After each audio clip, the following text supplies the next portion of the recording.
So Nevada State Prison is very political. You have Southern Desert, which is kind of a minimal, and then you have High Desert, which is where you first go, which is the whole yard's locked down and always has been since a riot many years ago. But it's very political, um, like any West Coast prison. So where did you fit into that? Um, I was just, I wasn't in no gangs. I didn't do anything like that.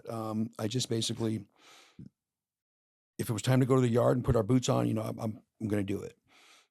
Did I politic anything? No.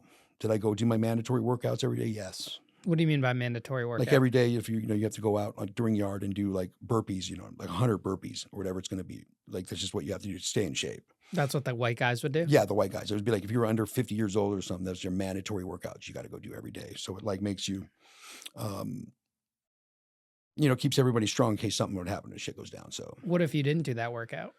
um, and you would just basically get smashed off the line if you didn't want to do it. I mean, you would either check in or just get smashed off the line. So are there no overweight white guys in these prisons? They're over, yeah, but they're up there doing their burpees though, just coughing and sweating and trying. At least you had to go out there and do, you know what I mean? Even if they didn't complete it, they better be out there until they're broken down. So that, yeah. And we weren't as bad as like this, the Serenos, like their program. Oh my God. Like they have us it's like army boot camp and shit sometimes with those guys. It's so crazy. Did anything ever pop off while you were there and you had to step in?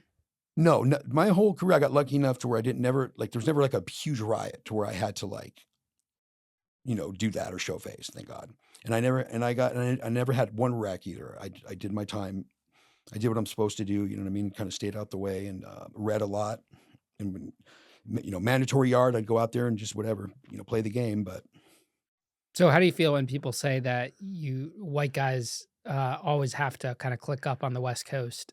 I would say that when you're in a prison that has, like when I was in Victorville, for example, on my second Fed case, which we'll get into in a little bit, but um, when there's 800 um, paisas, which is Mexican-born Mexicans, and there's 200 Southsiders, 200 blacks, and 54 white guys. You need all 54 white guys to stick together, or you're not going to have any phones. You're not going to have any tables to sit down. You're not going to have any TVs to watch. You'll get bullied out of it. So you need to have that group stance in there. You do it. It has nothing. It's not racist. It's not. It's just what it is.